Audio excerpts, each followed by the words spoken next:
अस्सलाम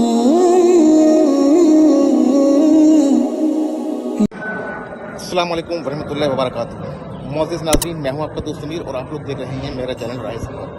दोस्तों, इस वक्त मैं मौजूद हूं दिल्ली की एक हिस्टोरिकल मस्जिद के अंदर। जी हां दोस्तों, ये एक तारीखी मस्जिद है जिसकी संग बुनियाद 15वीं शताब्दी में लोधी वंश के ज़माने में रखी गई थी। इस मस्जिद को अब हम सब मस्जिद मोड़ के नाम से जानते हैं, मोड़ की मस्जिद। तो इसको मोड़ की मस्जिद क्यों कहते हैं, इसके पीछे क्या वजूहत है, आज मैं आपको आज के व्लॉग में पूरा बताने वाला हूँ। तो पहले मस्जिद के अंदर चलते हैं। मैं आपको पहले एक्सप्लोर कर दूं, फिर बताऊंगा इसको मोड़ की मस्जिद क्यों कहा जाता है और ये लोधी वंश के ज़माने में किसने इसको तामीर कराया था। तो फिलहाल चलते हैं मस्जिद के अंदर। ये मस्जिद का देख रहे हैं मेन गेट है। तो दोस्तों, सबसे पहले मैं आपको इस मस्जिद की लोकेशन बता देता हूँ। ये मस्जिद मौजूद है दिल्ली के साउथ एक्सटेंशन पार्ट 2 के अंदर। जी दोस्तों, ये मस्जिद का मेन गेट है। इसी गेट से दाखिल होकर हम लोग मस्जिद के अंदर जाएंगे। लेकिन सबसे पहले मैं आपको दाखिल होने से पहले बता देता हूँ, जैसे ही हम लोग गेट के पास पहुँचते हैं तो गेट के दोनों जानिब दाएं तरफ और बाएं तरफ दोनों तरफ आपको गहरी सी मेहराबें दिखेंगी और मेहराबों के बीच में आपको ये ताक दिखेंगे। ताकों का यूज़ उस ज़माने में रोशनी के लिए किया जाता था, क्योंकि बाद नमाज मगरिब यहाँ पर चिराग रोशन किए जाते थे रोशनी के लिए। उस ज़माने में कोई बिजली का स्रोत नहीं था, चिरागों पर ही लोग डिपेंड थे। दोस्तों, इस मेन गेट को आप देख रहे हैं। इस मेन गेट को सहारा दिया गया है मजबूत और चौड़े पिलर से, जो कि ये दर्शाता है कि ये इमारत लोधी काल के ज़माने की है। तो दोस्तों, जैसे ही हम लोग मेन गेट में दाखिल होते हैं तो अंदर से गेट का नज़ारा कुछ यूँ दिखता है। आप देख सकते हैं एक हिस्सा पूरी तरीके से टूट चुका है और इसका कोई भी रेनोवेशन का काम भी नहीं हो रहा है। ये मस्जिद का आंगन है, मस्जिद का साहन है। ये देखिए पूरा जो इलाका है ये मस्जिद का है। किसी ज़माने में यहाँ पर ये मस्जिद आबाद हुआ करती थी, जहाँ पर 5 टाइम की नमाज हुआ करती थी, फजर से लेकर इशा तक की। लेकिन अफसोस की मस्जिद भी अब वीरानी की दास्तां बयां कर रही है। इतनी शानदार और खूबसूरत मस्जिद को भी बंद कर दिया गया है। आखिर क्यों, क्या वजह है इसकी? ये देखिए मस्जिद का जो मेन मेहराब है बीच वाली, इसके ऊपर बड़ा सा गुम्बद है और इस बड़े गुम्बद के दाएं तरफ बाएं तरफ 2 छोटे छोटे गुम्बद दे रखे हैं। इस पूरे मस्जिद के साहन के अंदर 5 आपको दर देखने को मिलेंगे और इस दर के अंदर से दाखिल होकर ही हम लोग मेन मस्जिद के अंदर दाखिल होंगे। लेकिन दाखिल होने से पहले मैं आपको यहाँ का मस्जिद का जो वज़ू खाना है वो मैं आपको दिखा देता हूँ।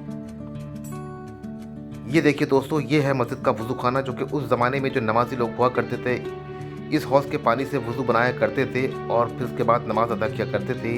लेकिन अब ये वज़ू खाना पूरी तरीके से सूख चुका है, बस कुछ निशानात ही बाकी हैं।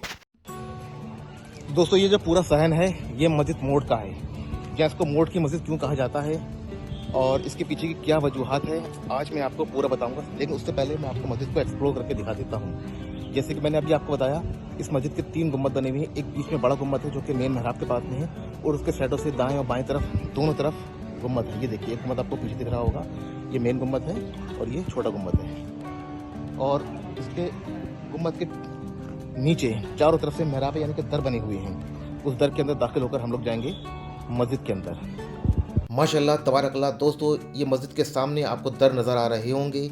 इस मस्जिद के 5 दर हैं ये मस्जिद के साहन के अंदर, जो कि मस्जिद की खूबसूरती को और बढ़ाते हैं। और हर दर के बीच के अंदर आपको ये ऊपर से लेकर नीचे तक ताक नज़र आ रहे होंगे लाइन से। जी हाँ दोस्तों, इन ताकों के अंदर उस ज़माने में चिराग रोशन होते थे नमाजियों के लिए, क्योंकि मगरिब की नमाज के वक्त अंधेरा हो जाता था और बाद नमाज मगरिब यहाँ पर चिराग रोशन किए जाते थे नमाजियों के लिए। उस ज़माने में लाइट का साधन नहीं था, कोई भी इस तरह का इलेक्ट्रिसिटी का स्रोत नहीं था, बस लोग जो डिपेंड थे चिरागों पर थे या फिर लालटेनों पर थे। तो उस ज़माने में यहाँ पर चिराग रोशन किए जाते थे नमाजियों के लिए। देखिए, बहुत ही खूबसूरत और बहुत ही मजबूत पिलरों से ये इस इमारत को बनाया गया है और पिलरों के बीच में नक्काशी करके, कटिंग करके इन ताकों को डिज़ाइन करा गया है, जो कि दिखने में काबिल तारीफ़ है। माशाल्लाह तबारकल्लाह। अब चलते हैं मस्जिद के अंदर दाखिल होने और आपको मैं मेन मेहराब दिखाने जा रहा हूँ। तो दोस्तों, ये सामने जो आप देख रहे हैं लाल बलुआ पत्थर से इसको कटिंग करके, कार्विंग करके, नक्काशी करके जो मेहराब बनाया गया है, अभी तक जहाँ का तहाँ है। और ये है मस्जिद का मेन मेंबर। यहाँ पर जुमे की नमाज का खुतबा और ईद उल फितर और ईद उल अदा का खुतबा इमाम साहब इस जगह दिया करते थे। इस इमारत को बनाने के लिए कहीं कहीं लाल बलुआ पत्थर और कहीं कहीं वाइट संगमरमर का भी इस्तेमाल किया गया है। लेकिन ये इमारत रुकी हुई है मजबूत और लोहा-लाट पिलरों से, जो कि याद दिलाते हैं लोधी काल के ज़माने की। तो दोस्तों, यही वजह है लोधी कालीन ज़माने में जितना भी कंस्ट्रक्शन का काम हुआ है, उनकी ज़माने की इमारतों में इतने मोटे और मजबूत पिलरों का इस्तेमाल किया जाता था कि वो इमारतें अभी भी अपनी जगह पर रुकी हुई हैं। ये देखिए, मस्जिद का जो मेन गुम्बद है, इसकी नक्काशी कटिंग आपको खरबूजे नुमा दिख रही होगी। ये भी लोधी वंश के ज़माने की कलाकृति है, जो कि याद दिलाता है कि लोधी कालीन ज़माने में इस तरह की नक्काशी का काम किया जाता था। तो दोस्तों, माशाल्लाह बहुत ही खूबसूरत और बहुत ही आलीशान मस्जिद है। आप सोचिए ज़रा, अभी ये मस्जिद इस तरह से लग रही है, तो जिस टाइम ये मस्जिद तैयार हुई होगी तो उस ज़माने में क्या आलम होगा। ये आपको सामने मजबूत पिलर नज़र आ रहे होंगे।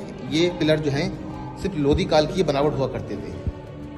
जी हाँ दोस्तों, ये देखिए, लोधी काल के ज़माने में ही ऐसी इमारतें बनाई जाती थीं, मजबूत पिलरों से इमारत को रोका जाता था। यही वजह है कि ये इमारतें आज भी अपनी जगह रुकी हुई हैं। और ये देखिए, जो मेन गुम्बद के पास वाला गुम्बद है कुछ इस तरह से दिखता है।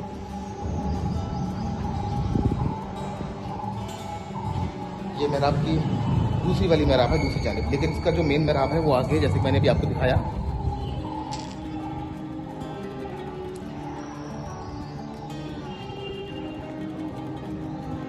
जी ये देखिए, ये मस्जिद का मेन मेहराब है। इसी मेहराब पर इमामत होती थी। इसी मेहराब के पास में आकर जो मस्जिद के पेशी इमाम थे वो यहाँ पर नमाज अदा कराया करते थे। और इसी मेहराब के पास में ही एक ताक है जहाँ पर चिराग रोशन हुआ करते थे रोशनी के लिए। आप देख सकते हैं इस मेहराब के चारों तरफ बहुत ही खूबसूरत सी नक्काशी का काम हुआ है, जो कि दिखने में काबिल तारीफ है। लाल बुलो पत्थर और थोड़ा सा वाइट संगमरमर को भी इस्तेमाल किया गया है। दोस्तों, अगर बात करें इस मस्जिद की संग बुनियाद की, तो इस मस्जिद को बनवाया था लोधी वंश के ज़माने में। जो सिकंदर लोधी बादशाह थे, उनके वज़ीर आला थे मियाँ भुइया। उन्होंने इस मस्जिद को ताबीर करवाया था दाल की खेती से। जी हाँ, 15वीं शताब्दी में जब सिकंदर लोधी दिल्ली की सल्तनत पे, दिल्ली की गद्दी पर काबिज हुए, तो उन्होंने कुछ मोठ दाल के बीज तोहफे बतौर दिए अपने वज़ीर को, और बोला कि इन बीजों का कहीं सही इस्तेमाल किया जाए। तो आपके जो वज़ीर थे उन्होंने उन बीजों को एक मखसूस जगह पर बो दिया। उससे जो खेती हुई उससे कुछ और दाने उगे, कुछ और पौधे उगे। फिर उनके बीजों को इकट्ठा करते रहे। ऐसे करते करते मुसलसल 3-4 साल तक उन्होंने ये प्रोसेस पूरा किया। और बाद में इन ढेर सारे दानों को, मोठ के दानों को इकट्ठा कर दिया और उसकी खूब फसल उगी। इतनी फसल उगी कि उससे बहुत अच्छी कमाई हुई।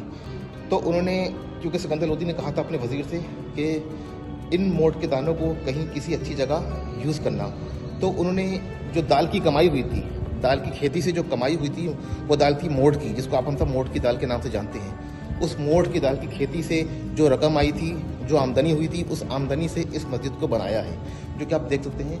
अभी कुछ सालों तक यहाँ पर नमाज हुआ करती थी, लेकिन अब इस इमारत को जो ASI ने अपने कंट्रोल में ले रखा है, जो आर्कियोलॉजिकल साइट्स ऑफ इंडिया है, उसकी देखरेख में ये इमारत है और खस्ता हाल है। इस वजह से शायद यहाँ पर नमाज़ पढ़ने की किसी को इजाज़त नहीं है। फ़िलहाल ये बहुत ही आलीशान और बहुत ही मजबूत मस्जिद है माशाल्लाह तबारक अल्लाह। फिलहाल इस मस्जिद में अरिंदों परिंदों ने अपना घर बना रखा है। देखिए, ऊपर कबूतर पल रहे हैं और यहाँ पर काफ़ी ढेर सारे कबूतर आते हैं। दोस्तों, इस मस्जिद प्रेमिसेस के अंदर कुछ कब्रें भी हैं, जैसे कि मैंने आपको दिखाया। ये देखिए, बाहर आपको कब्रें नज़र आ रही होंगी और वज़ू खाने के पास में कब्र है। तो ये अज्ञात कब्रें हैं, इसके बारे में कोई पुख्ता जानकारी नहीं है। कोई कहता है यहाँ के जो पेशी इमाम थे उनकी कब्र है, कोई कहता है जो सिकंदर लोधी के वज़ीर थे उनके ख़ानदान वालों की किसी कब्र है। वल्लाहु आलम इसके अंदर कौन मदफन है, कौन आराम फरमा रहा है।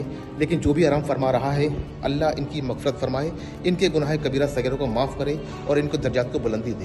ये देखिए, दोनों तरफ मजबूत पिलर हैं। देखिए दोस्तों, यहाँ भी हैं 2 पिलर आपको नज़र आ रहे होंगे। इसी तर्ज पे दूसरी वाली साइड पे इस तरह के मजबूत पिलर सिर्फ लोधी काल के ज़माने में ही आपको देखने को मिलेंगे। और हर मेहराब के पास में आपको ताक मिलेगी लाइट के लिए। सोचिए, उस ज़माने में लाइट नहीं हुआ करती थी, तो जब मगरिब की अज़ान हुआ करती थी तो उस वक्त जब चिराग रोशन किए जाते होंगे तो मस्जिद कैसी लगती होगी। माशाल्लाह तबारक अल्लाह। ये देखिए, यहाँ पर ताक है, यहाँ पर एक चिराग जलता होगा, बीच में चिराग, नंबर के ऊपर चिराग, इधर चिराग, चारों तरफ चिराग ही चिराग रोशन करते जाते होंगे। ये ऊपर का रास्ता है। फिलहाल ऊपर चलकर देखते हैं ऊपर क्या है। छत पर, इसकी छत पर मैं आपको लेकर चलता हूँ, चलिए मेरे साथ। तो दोस्तों, इस मस्जिद का ऊपर से नज़ारा कुछ यूँ दिखता है। अभी मैं आगे लेकर चलता हूँ आपको।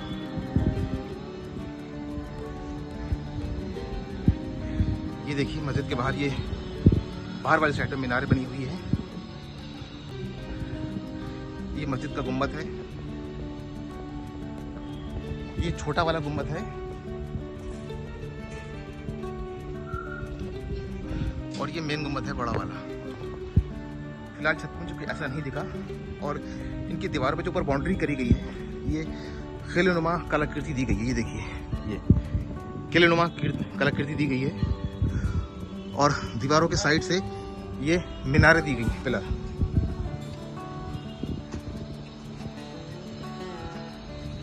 तो दोस्तों फिलहाल ऊपर तो ऐसा कुछ नहीं मिला मुझे और हम लोग जा रहे हैं अब नीचे। यहाँ ऊपर एक्सप्लोर करने लायक कुछ वैसे था नहीं, सिर्फ गुम्बद ही गुम्बद हैं और खाली छत है। फिलहाल हम लोग जा रहे हैं लोग नीचे की जानिब। तो दोस्तों मैं आपको एक बार फिर बता दूं कि मस्जिद की तामीरी का काम कराया गया था 15वीं शताब्दी में। सिकंदर लोदी के जो वजीर थे मियाँ भूइयाँ, उन्होंने मोठ की दाल की खेती से जो रकम आई थी, जो आमदनी हुई थी मोठ की दाल की खेती से, उस आमदनी से, उस रकम से इस मस्जिद को तामीर कराया गया था। उसी वजह से इस मस्जिद को नाम दिया गया मस्जिद मोठ या फिर मोठ दाल की मस्जिद।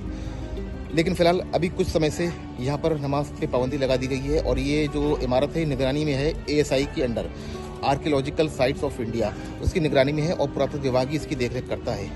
फिलहाल बहुत ही खूबसूरत इमारत है, बहुत ही मजबूत इमारत बनाई गई थी लोधी काल के ज़माने में और जो आपकी अपनी वीरानी की दास्तान बयां कर रही है। माशाल्लाह तबारकल्लाह, बहुत ही खूबसूरत मस्जिद है। आप लोग भी दिल्ली आसपास के इलाकों में रहते हैं तो यहाँ पर एक बार आएँ और विज़िट करें और देखिए हमारे दादा और अजवाद ने कैसी कैसी खूबसूरत इमारतें तामीर कराई गई थी। तो दोस्तों आज के इस ब्लॉग में इतना ही था। अगर ये मेरा छोटा सा वीडियो आपको अच्छा लगा हो तो इसको लाइक करें, शेयर करें। आप चाहो तो मुझे इंस्टाग्राम पे और फेसबुक पर भी फॉलो कर सकते हैं। मिलते हैं ऐसे ही हिस्टोरिकल ब्लॉग में। जब तक अपना और अपने अहलो याल का ढेर सारा ख्याल रखें। अल्लाह हाफिज़, शब बख़ैर।